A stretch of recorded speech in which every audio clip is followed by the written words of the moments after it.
Artificial intelligence अर्थात् AI कुनै बेला थियो जब यो शब्द सुन्दा साइन्स फिक्सन फिल्महरूको याद आउँथ्यो, हैन? तर आज त यो हाम्रो मोबाइल फोनदेखि लिएर कारसम्म जताततै छ। एउटा कल्पना कसरी हाम्रो यथार्थ बन्न पुग्यो त? आउनुहोस् आज यसकै गहिराइमा डुबुल्की मारौँ। यो पुरै क्रान्तिको सुरुवात थाहा छ कहाँबाट भयो?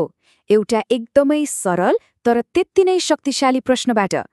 कुरा हो सन् 1950 को, जब महान गणितज्ञ एलन ट्युरिङले एउटा प्रश्न सोधे, के मसिनले सोच्न सक्छ? हो, ठिक यही एउटा प्रश्नले प्रविधिको दुनियाँमा एउटा यस्तो बिउ रोप्यो जसको फल आज हामी सबैले चाखिरहेका छौं। ल, त्यसो भए एआई आखिर हो तरी के? सजिलो भाषामा भन्नुपर्दा जब कुनै मेसिन वा कम्प्युटरले मान्छेले जस्तै सोच्न थाल्छ, नयाँ कुराहरू सिक्छ अनि समस्याको समाधान निकालेर आफै निर्णय लिन थाल्छ नि, हो त्यसैलाई नै आर्टिफिशियल इन्टेलिजेन्स भनिन्छ। एक किसिमले भन्दा यो मेसिनलाई बुद्धि दिने विज्ञान हो। ल, अब यस्ता सैद्धान्तिक कुराहरूलाई एकछिन थाती राखौं र हेरौं कि एआई हाम्रो दैनिक जीवनमा कहाँ र कसरी जोडिएको छ। र अचम्मको कुरा के छ भने हामीमध्ये धेरैले त थाहै नपाइकन दिनौं एआईको प्रयोग गरिरहेका हुन्छौं।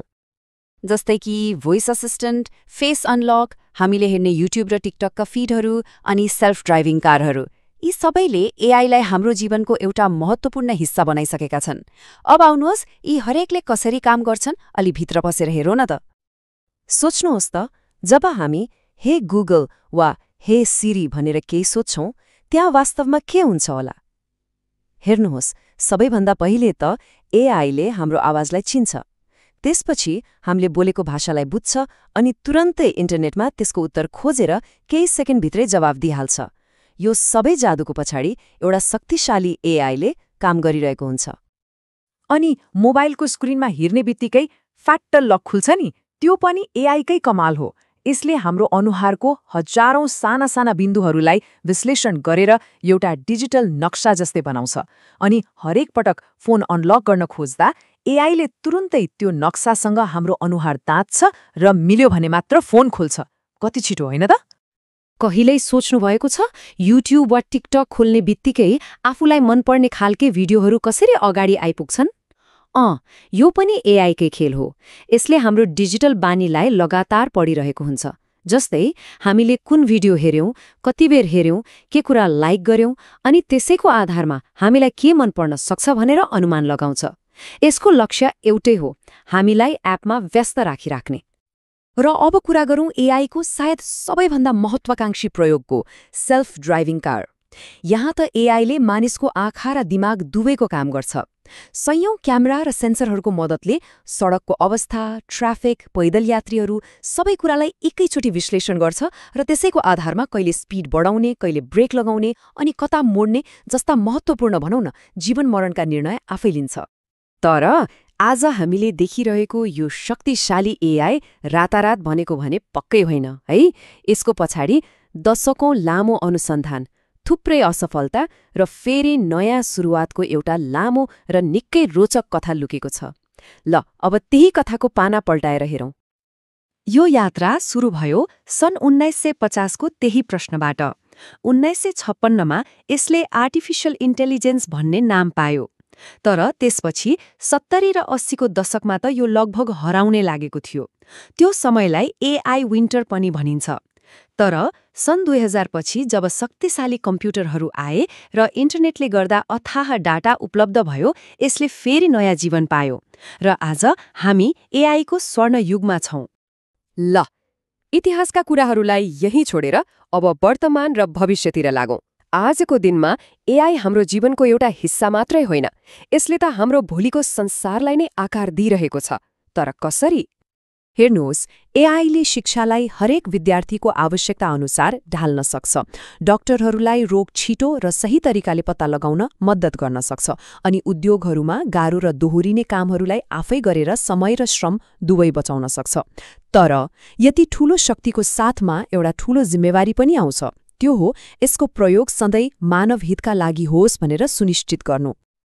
अन्त्यमा एउटा कुरा एकदमै स्पष्ट छ, एआई अब भविष्यमा आउने कुनै काल्पनिक प्रविधि रहेन।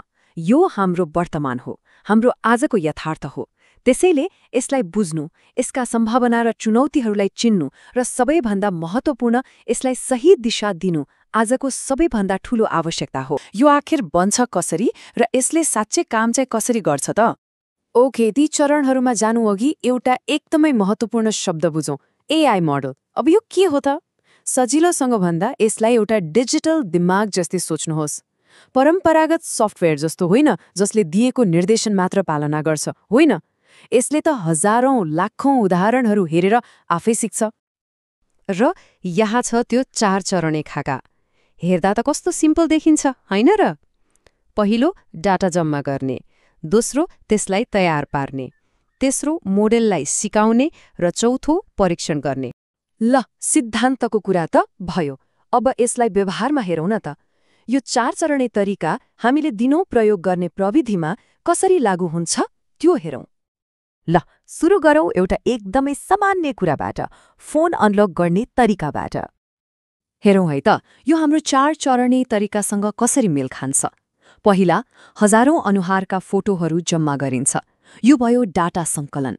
त्यसपछि आँखा, नाक, मुख जस्ता मुख्य विशेषताहरू छुट्याइन्छ। यो भयो डाटा तयारी। अनि एआईलाई कुनै निश्चित व्यक्तिको अनुहार चिन्न सिकाइन्छ। यो हो तालिम। र अन्तमा हरेक पटक फोन अनलक गर्न खोज्दा त्यसको परीक्षण भइरहेको हुन्छ। अब जाउँ अर्को उदाहरणमा। युट्युब र टिकटक जस्ता प्लेटफर्महरूलाई अब अर्को कुन भिडियो देखाउने भनेर कसरी थाहा हुन्छ होला? यसको पछाडिको रहस्य पनि त्यही हो। हरेक क्रियाकलाप भनेको एउटा लाइक, एउटा भ्यू, एउटा स्किप। यी सबै एआईका लागि डाटा हुन्। यी सबैले एआईलाई के मनपर्छ, के मन पर्दैन भनेर सिकाइरहेका हुन्छन्। अनि त्यसैको आधारमा एआईले अझ राम्रो सिफारिसहरू दिन सक्छ। अब हेरौँ एउटा अलि जटिल उदाहरण जसले यातायातको दुनियाँ नै बदल्दैछ। यहाँ पनि त्यही 4 चरण नै हो, तर ठूलो स्केलमा। डाटा सङ्कलन भनेको हजारौं घण्टाको ड्राइभिङ फुटेज रेकर्ड गर्नु हो। डाटा तयारी भनेको ती भिडियोमा भएका हरेक वस्तु, कार, मान्छे, ट्राफिक लाइटलाई लेबल लगाउनु हो। तालिम भनेको एआईलाई कहिले रोक्ने, कहिले मोड्ने जस्ता निर्णय लिन सिकाउनु हो।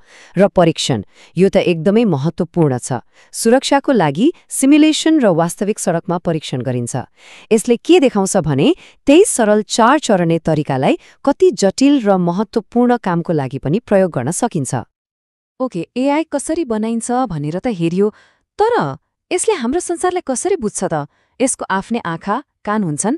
यो बुझ्ने एउटा सबैभन्दा सजिलो तरिका भनेको यसलाई हामी मानिससँगै तुलना गरेर हेर्नु हो। एकदमै आधारभूत तहमा हेर्ने हो भने एआईका हार्डवेयर कम्पोनेन्टहरूले हाम्रा इन्द्रियहरू जस्तै काम गर्छन्। जस्तै हामीसँग आँखा, कान, मुख हुन्छ। एआईले त्यही काम क्यामेरा, माइक्रोफोन र स्पिकरबाट गर्छ। जसरी हामी आँखाले संसार देख्छौं, त्यसरी नै एआईले क्यामेरा प्रयोग गर्छ। जब एउटा एआईले कुनै फोटो वा भिडियो हेरेर यो त बिरालो हो वा यो कुकुर हो भनेर छुट्याउँछ, त्यो एआईको देख्ने क्षमता हो। र यो प्रविधिलाई भनिन्छ कम्प्युटर भिजन। भन्नुको मतलब यो एआईको आँखा हो। अनि जसरी हामी कानले सुन्छौं, एआईले माइक्रोफोन प्रयोग गर्छ। जब फोनसँग कुरा गर्दा त्यसले हाम्रो आदेश बुझ्छ। त्यो एआईको सुन्ने क्षमता हो। यो प्रविधिलाई भनिन्छ नेचुरल ल्याङ्ग्वेज प्रोसेसिङ वा छोटकरीमा एनएलपी। यो चाहिँ एआईको कान भयो। अब कुरा गरौँ दिमागको। यो तालिकाले एकदमै राम्रोसँग देखाउँछ। हामी मानिसहरू अनुभवबाट सिक्छौं, होइन त? एआईले चाहिँ डाटाबाट सिक्छ र त्यो सिक्ने प्रक्रियालाई भनिन्छ मेसिन लर्निङ। अनि सोच्ने कुरा, हाम्रो दिमागमा न्युरोनहरू हुन्छन्। एआईको डिजिटल दिमागको संरचनालाई चाहिँ न्युरल नेटवर्क भनिन्छ, जुन हाम्रो आफ्नै मस्तिष्कको संरचनाबाट प्रेरित छ। ल, आधारभूत कुराहरू त थाहा भयो। अब भेटौँ आधुनिक एआईको परिवारलाई, अर्थात् आजभोलि हामीले भेट्ने मुख्य प्रकारका एआईहरूलाई। पहिलो प्रकार हो एलएलएम, अर्थात् लार्ज ल्याङ्ग्वेज मोडल। यिनीहरू भाषाका जादुगरन भन्दा पनि हुन्छ, जस्तै च्याट जीपीटी। यिनीहरूले कविता लेख्न सक्छन्, इमेल लेखिदिन सक्छन्, अनि जस्तो सुकै प्रश्नको जवाब पनि दिन सक्छन्। त्यसपछि आउँछ जेनेरेटिभ एआई। यो चाहिँ परिवारको कलाकार हो। यसलाई केही शब्दहरू दिनुहोस्, जस्तै अन्तरिक्षमा घोडा चढिरहेको एक अन्तरिक्ष यात्री, र यसले त्यही कल्पनाको तस्बिर बनाइदिन्छ। यसले तस्बिर मात्र होइन, सङ्गीत, भिडियो र अरू धेरै नयाँ कुराहरू सृजना गर्न सक्छ।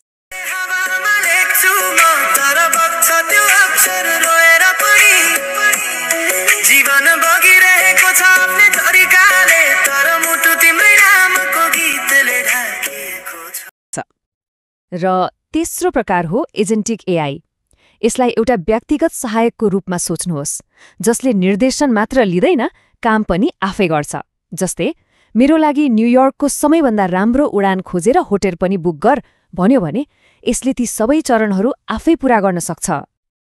ल, हामीले धेरै कुराहरू हेर्यौं है। अब अहिलेसम्मका मुख्य एआई शब्दावलीहरूलाई एकपटक सरर सम्झ्यौं। ल, के सिकियो त? मसिन लर्निङ, यो एआईले डेटाबाट सिक्ने प्रक्रिया हो। न्युरल नेटवर्क, यो एआईको सोच्ने दिमागको संरचना भयो। कम्प्युटर भिजन, यसरी एआईले देख्छ। नेचुरल ल्याङ्ग्वेज प्रोसेसिङ, एनएलपी, यसरी एआईले भाषा सुन्छ र बुझ्छ। एलएलएम, यो पाठ र कुराकानीमा माहिर एआई हो। र जेनरेटिभ एआई, जसले नयाँ मौलिक सामग्री सिर्जना गर्छ। यी सबै प्राविधिक शब्दहरू बुझ्नु त महत्त्वपूर्ण छँदैछ, तर बिल गेट्सको यो भनाइले हामीलाई एउटा ठूलो कुरा सम्झाउँछ। एआई आखिरमा एउटा उपकरण मात्र हो, र कुनै पनि उपकरण जस्तै यसलाई राम्रो वा नराम्रो दुवै कामको लागि प्रयोग गर्न सकिन्छ। मुख्य कुरा त यो हो कि हामी यसलाई कसरी प्रयोग गर्छौं।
आर्टिफिशियल इन्टेलिजेन्स अर्थात् एआई। आज हामी विद्यार्थीहरूको लागि यो कसरी एउटा गजबको औजार बन्न सक्छ भनेर खोज्दैछौँ। यो यात्रा निकै रोमाञ्चक हुनेवाला छ, तयार हुनुहोस्।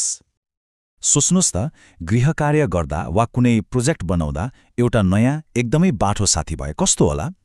के एआई साँच्चै त्यस्तो साथी बन्न सक्छ? आउनुहोस् यही प्रश्नको उत्तर खोजौं र हेरौं यो प्रविधिले हाम्रो पढाइलाई कसरी सजिलो बनाउन सक्छ। ल, परिचय गराउँ तपाईको नयाँ अध्ययन साथीसँग, आर्टिफिशियल इन्टेलिजेन्स। यसलाई एक यस्तो स्मार्ट साथीको रूपमा सोच्नुस् न, जसले जस्तो सुकै अप्ठ्यारो कामलाई पनि छिटो र सजिलो बनाइदिन्छ। अब कुरा गरौँ यसलाई प्रयोग कसरी गर्ने भन्ने बारे।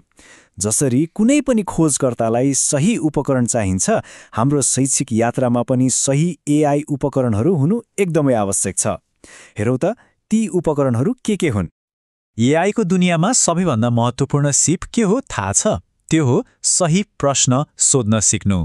यसलाई प्रम्प्ट भनिन्छ।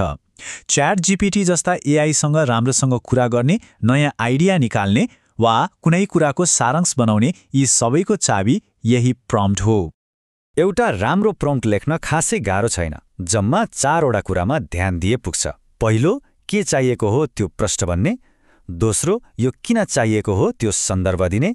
तेस्रो, जवाफ कस्तो ढाँचामा चाहियो, जस्तै बुदामा कि तालिकामा, त्यो तोक्ने। र चौथो, एआईलाई आफ्नो बारेमा बताउने, जस्तै उमेर र कक्षा। जस्तै हेर्नुस् है यो उदाहरण। मेरो अनुसन्धान परियोजनाका लागि वातावरणीय संरक्षणबारे 5 वटा बुदामा जानकारी दिनुहोस्। म 15 वर्षको कक्षा 9 मा पढ्ने विद्यार्थी हुँ। हेर्नुस् त कति सरल र स्पष्ट छ हैन त? एआईले ठ्याक्कै के दिनुपर्ने हो भन्ने कुरा बुझ्छ। प्रम्प्टिङ बाहेक रचनात्मक कामको लागि पनि कति धेरै एआई उपकरणहरू छन्। गुगल जेमिनीले तस्बिर बनाइदिन्छ। क्यानभा एआईले पोस्टर र प्रस्तुतिलाई आकर्षक बनाउँछ। सुनो एआईले सङ्गीत बनाउन सक्छ अनि सोरा 2ले त छोटा भिडियो क्लिपहरू नै बनाइदिन्छ। यी सबैले कामलाई अझ रोचक बनाउन मद्दत गर्छन्। अब एउटा यस्तो उपकरणको कुरा गरौँ जसले सबै कुरालाई एकै ठाउँमा ल्याउँछ, गुगल नोटबुक LM। यो त एउटा मल्टिटुल जस्तै हो। यसले भिडियो, वेबसाइट र टेक्स्टबाट जानकारी लिएर त्यसलाई राम्ररी मिलाएर राखिदिन्छ। अनि यसले के गर्न सक्छ त? यसको क्षमता त गजबकै छ। यसले जम्मा गरेको अनुसन्धानलाई रिपोर्ट वा स्लाइडमा मात्रै होइन, माइन्ड म्याप र इन्फोग्राफिक्स जस्ता दृश्यहरूमा अनि अडियो भिडियोको सारांशमा समेत बदल्न सक्छ। यसले गर्दा सिकाइ अझै गहिरो र सजिलो हुन्छ। भन्नुको मतलब नोटबुक LM एउटैमा शिक्षक, साथी अनि गाइड सबै हो। यसले विद्यार्थीहरूलाई आफ्नो सिकाइमा अझ धेरै सक्रिय र आत्मनिर्भर बन्न सिकाउँछ। तर यति शक्तिशाली उपकरण प्रयोग गर्दा केही नियमहरू पनि त मान्नु पर्यो, हैन र? अब हामी जिम्मेवार प्रयोगका लागि केही नियमहरू हेरौँ। यसलाई एउटा असल खोजकर्ताले सधैँ पालना गर्नुपर्ने नियम मान्न सकिन्छ। भनिन्छ नि, AI दुई धारे तरवार जस्तै हो। यसको अर्थ यसले जति फाइदा पुर्याउन सक्छ, गलत प्रयोग गर्दा त्यति नै हानि पनि गर्न सक्छ। एकातिर हेर्ने हो भने एआईले कामलाई छिटो र सजिलो बनाउँछ, नयाँ आइडिया दिन्छ अनि जानकारी मिलाएर राख्छ। तर अर्कोतिर यसको गलत प्रयोग पनि हुन सक्छ। यसमाथि धेरै भर पर्ने बानी लाग्न सक्छ र होशियार भएन भने यसले गलत सूचना पनि फैलाउन सक्छ। त्यसैले केही कुराहरू सधैँ दिमागमा राख्नुपर्छ। एआईलाई सधैँ राम्रो कामको लागि मात्र प्रयोग गर्ने, आफ्नो व्यक्तिगत जानकारी कहिल्यै नराख्ने, यसमा धेरै भर नपर्ने, आफूले जानेको कुरा अरूलाई पनि सिकाउने र सबैभन्दा महत्त्वपूर्ण, कुनै पनि जानकारीमा विश्वास गर्नु वा अरूलाई भन्नु अघि सधैँ जाँच गर्ने। अनि एउटा एकदमै महत्त्वपूर्ण नियम, 30% को नियम। यदि कुनै गृह कार्य वा परियोजनामा 30% भन्दा बढी सामग्री एआईबाट लिएको छ भने त्यसको स्रोत खुलाउनै पर्छ। अब अर्को एउटा एकदमै जरुरी सिप, सक्कली र एआईले बनाएको कुरामा फरक छुट्याउने। सिक्ने, वास्तविक सामग्री प्रमाणित स्रोतहरूबाट आउँछ, तर एआईले बनाएको सामग्री गलत पनि हुन सक्छ। त्यसैले त्यसलाई साझा गर्नुअघि सधैँ जाँच गर्नुपर्छ। ल, यति कुरा बुझिसकेपछि अब अलिकति भविष्यतिर हेरौँ न त। एआईको भविष्य र त्यसमा विद्यार्थीहरूको भूमिका के हुन सक्छ? आफ्नो बाटो आफै बनाउने बेला आएको छ। खाली एआई चलाउने मात्र होइन, यसलाई बनाउने बारे पनि सोच्नुपर्छ। भविष्यको आविष्कारकको रूपमा आफूलाई हेर्न सुरु गर्नुपर्छ। अनि निर्माता बन्न के चाहिन्छ त? खासमा चाहिने कुराहरू त स्कुलमै पढाइ हुन्छ, गणित, विज्ञान अनि कम्प्युटर विज्ञान। र हो, रचनात्मकता र कडा परिश्रम त झनै महत्त्वपूर्ण छन्। अब अन्त्यमा एउटा प्रश्न सोच्नको लागि छोडौँ। भविष्यमा एआईको एक प्रयोगकर्ता मात्रै बन्ने कि यसको एक निर्माता? यो निर्णयले नै आउने यात्राको दिशा निर्धारण गर्न सक्छ।